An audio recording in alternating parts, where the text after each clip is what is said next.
Welcome to Elevate Your Life and Soul. I'm your host, Marla Kennedy, life coach, mama, and spiritual soul seeker. Each week, this podcast will bring you interviews, stories, and mentoring so you can truly know your value, know your worth, and elevate all areas of your life. Let's rise together.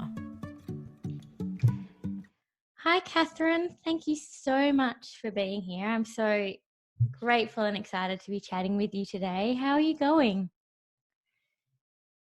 I am good, lovely. Thank you for having me on. I'm excited to dive into some magic with you today. Yeah, I can't wait. And before we jump in, I'd love to know, how do you start your day? Well, that's a great question. So at the moment, I start my day in Bali because I'm living in Bali. So I start my day with a green smoothie and like a shot. It's called a miracle shot, which is like an immune booster that has all the goodness and turmeric and lots of vitamins. Yeah. So I start my day very slow. I do my morning rituals. I actually call it morning activation in my schedule or in my diary. So if you were to have a look in my diary, you'd see that I block out my morning activation. So that would consist of my rituals, whether it's journaling or meditation or dance. So really slow, easing into the day. And then I have my smoothie and I have my miracle shot, and then boom, I'm ready to go for the day. Amazing. And how much time do you give yourself for your morning activation about usually? 2 hours. Oh, perfect. That's so beautiful. I love that. And what compelled you to become a coach? How long is a piece of string? That's the saying, isn't it? How long is a piece of string? Yeah, it is. I was saying that to someone today, actually, or yesterday.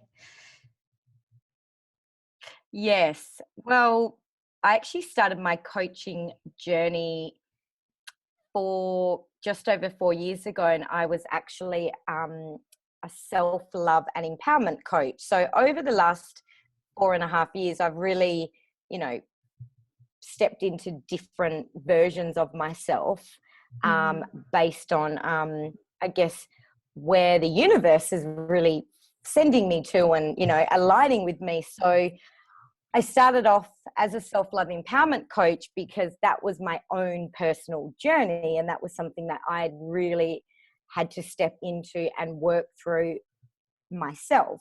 So as well as getting qualifications and getting the certificates and all of that kind of stuff, I really started my coaching business as supporting women to really come back to themselves and self-love and what it's like to feel empowered as well. So I would say I became a coach really based on my own personal journey and my own experiences. And that's where the journey started for me. Mm-hmm. And what is your mission now? So my mission has changed over the years. And actually, I say this to my clients because I work with a lot of life coaches and a lot of healers, light workers, spiritual entrepreneurs. I say this to my clients a lot. I say, like, your journey or your niche or your mission will change. And I'm a very upfront person, as you know. So the amount of times I've changed my branding and my logo, right? Because I've changed my mission. My mission has evolved over these years very naturally. None of it's been forced. It's just really naturally evolved. So from all of that self-love and empowerment coaching, I then stepped into doing something called soul coaching, which I still use some of those practices in my coaching now. And my one mission, even though I am a spiritual business coach now, the one mission that I stand for, and if you put me on a stage in front of hundreds of people, or hundreds and thousands of people, my big mission would be to always follow your heart and your soul and be guided by your intuition.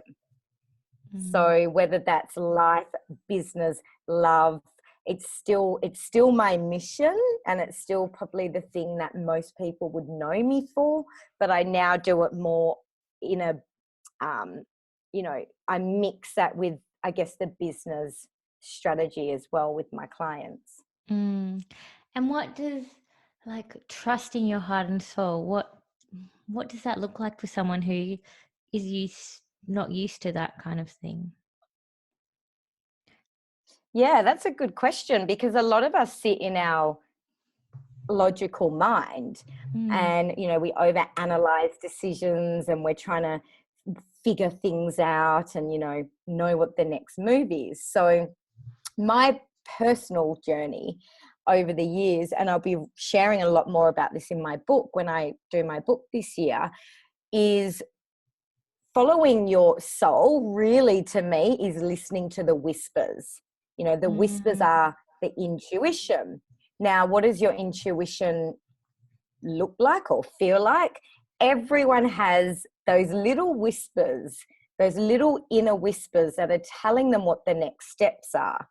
And sometimes people ignore it because it's generally something that could be scary. It's generally a leap of faith. It's something that maybe you've never done before. So your intuition is the thing that's telling you to do the thing that's going to lead you to the biggest thing. But it can be really scary for people to trust that, because there's no proof at that given time. So they go back to their logical mind, which isn't necessarily the right path. So listening to your soul, really, in a nutshell, is listening to the whispers, following the intuition, right? And what's listening to the heart? It's going into your body and feeling into things. So to give you an example, because I like to use examples, if you have a decision to make, like how does it feel in your body? Right? Like going into your body, does it feel good in your body? Does it feel restricted? Do you feel stressed? Do you feel tight? Or, do you feel expansive? Does it feel flowing? Like this is how you can make decisions from the heart and from the soul, is by tapping into your physical body. But in order to do that, we need to quiet the mind, the logical mind. And a lot of people resist that, and they're busy, and they, busy themselves up so much that the answers don't come to them, because they haven't created the time and space to allow the answers to come to them. So they just use their logical mind, and they try and figure out, okay, if I make this decision, then these are the outcomes I'm going to get. Does that kind of resonate? Totally. And so what's one thing someone could do to quiet their mind a little bit? Yeah, totally. So we've all got the inner whispers, we've all got the capacity to follow our heart as well. So like I said, in order to do that, to quiet the mind, there's so many different things, but things that are going to get you back in your body, right? So getting you out of that crazy monkey mind stuff that's always going on in your mind, and getting back in your body. So for me, that looks like dance and body movement. Right. So every single day, I literally put music on every morning, and for like 15 minutes minimum, I just close my eyes and I just dance. And things come to me, like really naturally. Like for other people, it could be meditation, and I do flick in and out of meditation, which I think meditation's a really effective practice. Don't get me wrong. That's another way to quiet the mind. It could be simply getting out into nature and just putting yourself in a meditative state in front of the beach for 10 minutes. It could be going and sitting in a park and grounding yourself. So practices that really help you to get back into your physical body is going to help you to heighten your intuition, and that's therefore going to help you to follow your soul. Yeah. And where's somewhere in your life, I'd love if you could give an example, if you're open, to where you've really trusted your heart and soul. My whole life is built on this concept. My life, if you were to, like anyone listening to this, if I was to tell someone my life story, it would look pretty crazy. The stuff. The first time I really remember listening, following the whispers and following the soul, and I wrote a Facebook post about this not long ago, was when at 17 years of age, I got a download or a guided message, I call them, to leave Perth. And I didn't know where I wanted to go, but I just knew that Perth was not where I was going to be forever. And I moved to Tokyo. I moved to Japan, right? Now that's a big call for a 17-year-old to do. And that was the first time I really, truly, I believe, listened to my soul. And that was a big, big risk at 17 years of age. I got to Tokyo and wanted to come home initially because it was so much for me. And then I stayed, I faced the fear, I faced the discomfort, I faced the resistance, and I had the most life-changing year of my life and opened myself up to the most amazing opportunities, which has then shaped all of my decisions of, you know, following my soul. My whole life is based on this concept, and that's why I share it so passionately, because I know once you move through the discomfort and the resistance, that's where the magic is. But a lot of people don't allow themselves to get to the magic. Yeah, and because I think that can seem really scary for people to move through that fear. Do you have any tips? I mean, you know, based on the way I've built my life and what I coach on and my own personal experiences and what I see with my clients, the only tip I can give is to trust yourself.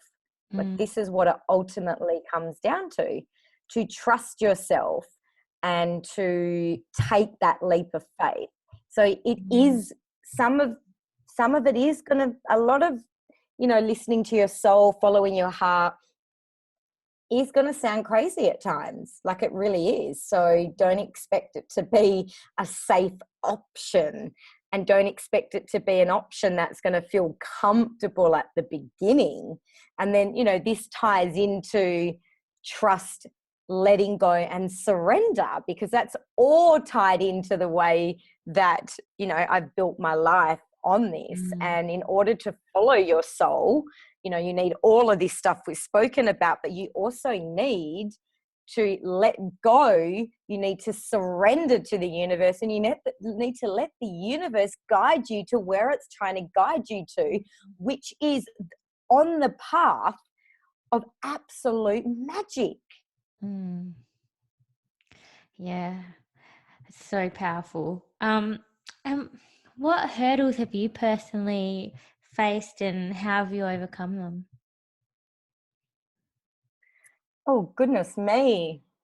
In life, you're saying, like, in general? Yeah, whatever comes through for you is like most.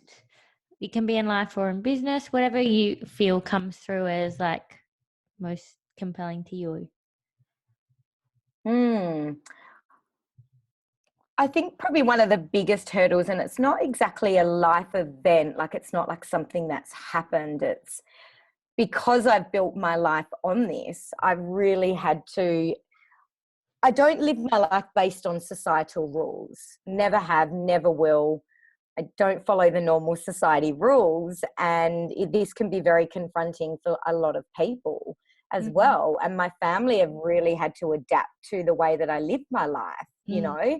So one of the biggest hurdles for me has to always be true to myself, always be true to my soul in those moments when I have people saying, what are you doing? That is just that is crazy. Like, that does not make sense.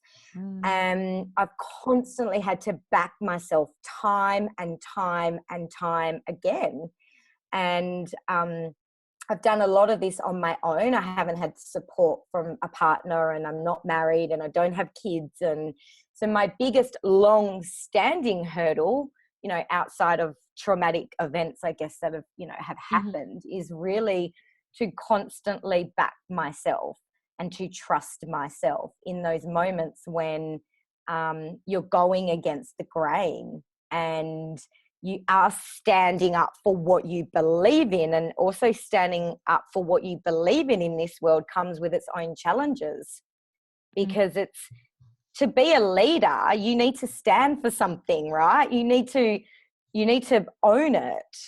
And a lot of people are too scared to own that because not everyone's going to like it, right?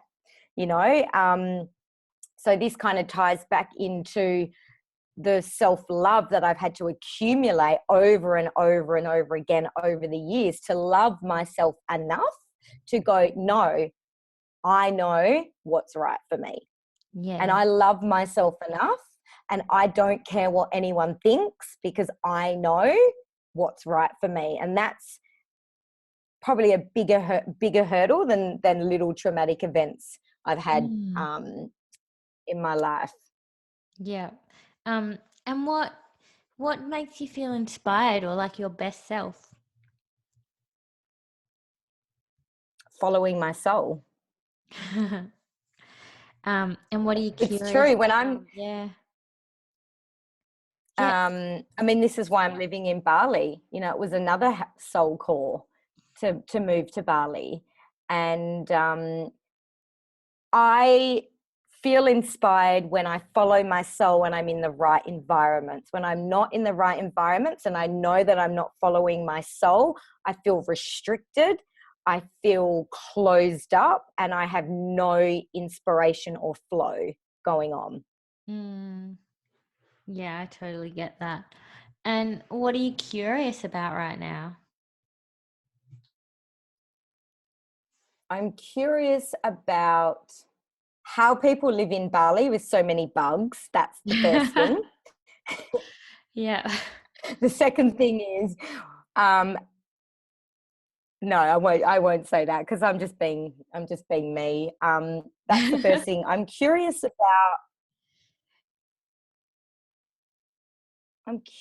about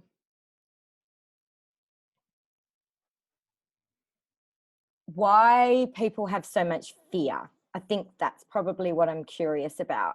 And the reason I'm curious about that is because I've lived my life moving through the fear. So it's like, okay, well, if I can do it, why can't other people? So it's I'm curious about it, because I'm like, well, what is it that they aren't doing that I've done, you know, even though I'm sharing that message? So that's where my curiosity lies. Okay, so why do they not feel that they're worthy of having the life that they want and moving through that fear? And what's your favorite book and why? Well, my favorite book at the moment is right in front of me. I've just started the Surrender Experiment. Oh, I love Michael Singer. Yes. Yeah. So I've just started this. My spiritual life coach recommended this a couple of months ago. I only started it not long ago. And I love it because it's actually the way that I have been living my life, but not really realizing it. So this book is all based on surrendering to life. Oh, like wow. what we've been talking about. Yeah. And letting go of that control and moving into the unknown and moving through the fear and just surrendering, which a lot of people struggle to surrender and let go. You know, they just want to hold on to things so tight. But it's in the surrender that allows the right things to be presented to us. Yeah. I'll have to read that. I've read his other book, but I haven't read that one yet. So yeah, I'm going to put it on my You'll list. love it. Yeah. And I've got a few fun little questions here. So, room, desk, or car, which would you clean first?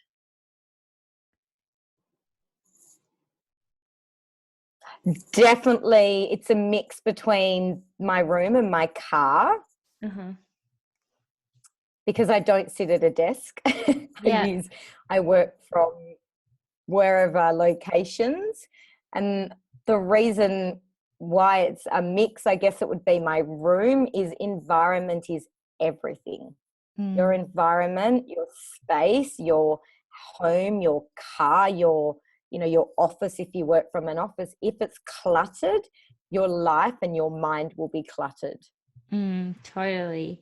Um, yeah. And what profession other than your own would you love to attempt?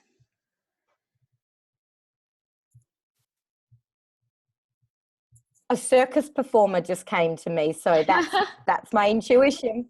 I could imagine myself doing some kind of circus performing or reality TV. Yeah. I've thought about that before, Yeah. because my life, I have a running joke with my friends, the Chronicles of Kathryn, because I am always moving through different things. I have very funny things that happen to me. So some Yeah. kind of a TV show would be fun as well. Yeah, that'd be really fun. Um, and on a scale of 1 to 10, how weird are you? I'm so weird, like literally. I am I'm weird, but not in a creepy way. Yeah. I'm weird in a I just share who I am. I share my life. If you follow me on Instagram, which I know you do, and anyone else, I'm just weird. I just show you me. I show you all the ins, the outs. I have no filter. I have no filter and no shame with sharing everything. Yeah. Well, and I love that. I think it's amazing. Um, and what do you wish you'd known when you first started out? First started Like your business? my coaching business. Yeah. Yeah. What do I wish I had known? Mm, I mean, I guess how hard it would be, but I don't think that would have made a difference to Mm. whether I stepped in or not. Um, you know, being in a service-based business, coaching, life coaching, whatever it is you're doing, service-based is where you're being of service to help other people and to support other people.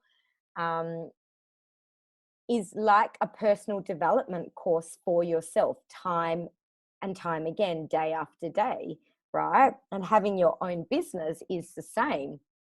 Mm. There's there's no stability a lot of the time. You have to, move into surrender a lot. So I probably didn't realize, I probably didn't think it would have been this hard to have built my business to a very successful level now, 4.5 years later. And I came from a really strong sales and marketing background. So I thought, oh my God, this will be amazing. And I'll start my business and I'm a coach now. But that wasn't the case, because going out on your own and being an entrepreneur or a leader, whatever it is you Mm. want to call yourself, is it challenges you and pushes you to the core Yeah. a lot. Mm. And while you're going through your own stuff, you're also holding space for your tribe, your community, and you're still obviously, being of service to other people. So it's getting that balance right during that process. So what would you say to that version of Kathryn that's just starting out? Keep going. Just keep going. Don't give up. And I posted this on my Instagram this morning. It said you can and you will. And that's the difference between people that will be successful in their own business or whatever they choose, and people that won't, because they have a mindset of still, and they know that they can and they will do it no matter what is thrown at you, no matter what hurdles are thrown at you along the way. Yep. And if you could remove all barriers and constraints, what project would you love to work on and be known for? Something to do with the animals, something to do with the animals here in Bali, probably. Like it's really, I've got a really, I mean, I love animals, absolutely love. It would be something to do with helping animals. And I guess because I'm seeing so much of it here in Bali, I would love to be able to help in some way. Beautiful. You know, help all the, you know, stray dogs and all the sick dogs and all the home dogs that have no homes, and you know, things like that. Yeah. Oh, that's amazing. Will be amazing project. And what's the best compliment you've ever received? The best compliment. The best compliment. I get complimented on my hair all the time, and then I resist it because I normally have straight hair, but I'm naturally curly, as you can see. So people love my hair. They love it because it's me, it's crazy, it's wild. And I've spent, you know, 40 years pretty much trying not to own my hair. And in the last few years, I've started to own it. So I'd probably say that's a reoccurring compliment that I would get would be, and that, And what's one thing your work has done for a client that you didn't expect? Oh, wow. Where do I start? I think actually probably one of the things that comes to my mind is over the years when I was doing a lot of self-love and empowerment coaching with women, a lot of the women that I ended up coaching went on to have really successful relationships. And I was not a relationship coach, and I wasn't a love coach, and I wasn't claiming come and work with me and you'll find your, you know, partner. But a lot of the women that worked with me actually ended up attracting their soulmates not long after finishing, or actually during the time of working with me. So that was quite surprising because that wasn't the end result that I was, you know,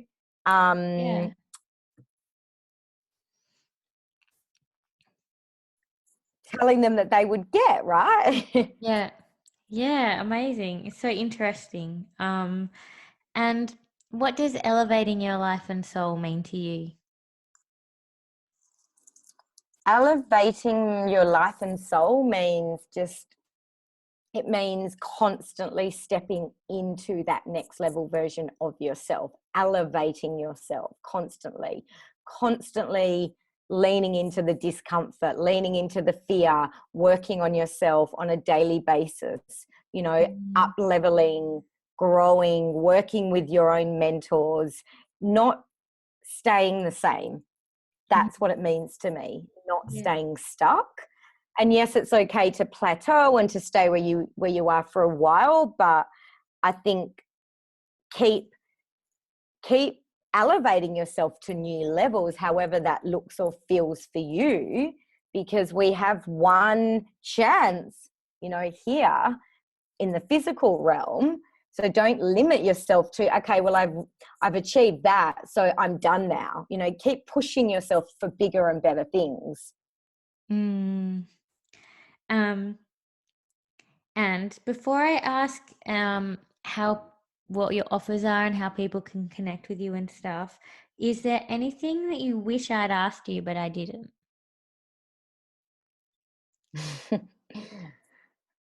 No, not that I can think of. I think you've covered quite a bit in a short space of time.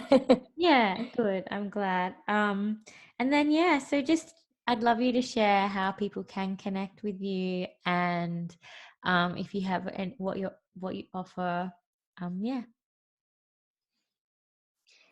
Yes. Well, the best way for people to connect with me would be social media, would be my Instagram. So my Instagram handle is just my full name, or my Facebook as well. And obviously my website. So it's all just Kathryn at Kathryn Ottobrino. That's how people can find me. Currently at the moment, I have an event which I'm running in Bali, which is a 4-day spiritual business immersion, which is going to elevate these women's businesses to the next level. And I have one spot left for that in Bali on the 27th to the 30th of March. Yeah. And I also a lot of the work that I do, I work one-on-one privately, high level with my clients, as I really find that gives them such amazing support and accountability. So I kind of do intakes where I take on clients at different times. So I've just opened up a couple of spots to start with me in March as well. And these spots don't come up all the time. And I have online group programs that I run as well. I've got one starting in 5 days with an awesome group of ladies as well. And that's my 7-week business boot camp. So lots of ways, lots of goodness. It really just depends on what my clients' needs are as to what I would suggest. Not everyone can get to Bali, but they might want to work with me privately. Someone might just want to do my boot camp because they're at the beginning stage of their business. So it really just depends on the individual. Yeah, and I'll link some details of how to connect with you in the show notes, so people can definitely come and follow. I love all your Instagram posts and everything. There's so much value there, and in your lives and stuff. So I know that people will love heading over to follow you and see more of what you're about. So thank you so much for being here with me today. I'm really grateful. And thank you. I hope you have a really... No, thank you. Thank you for having me on and sharing my bit of craziness and mixed with all the wisdom and the gold nuggets. No worries. Thank you. My pleasure. Thanks so much. I'll see you later. Thank you so much for listening to today's show. If you like it, subscribe wherever you listen to podcasts. And if you love this episode, please give it an honest review on iTunes and let me know what you loved and what you want more of. Your feedback helps me truly elevate the show into something that really serves you and allows me to keep pouring my heart and soul into it. This is for you. Let's rise together. And remember, know your value, know your worth. I love you, beautiful soul.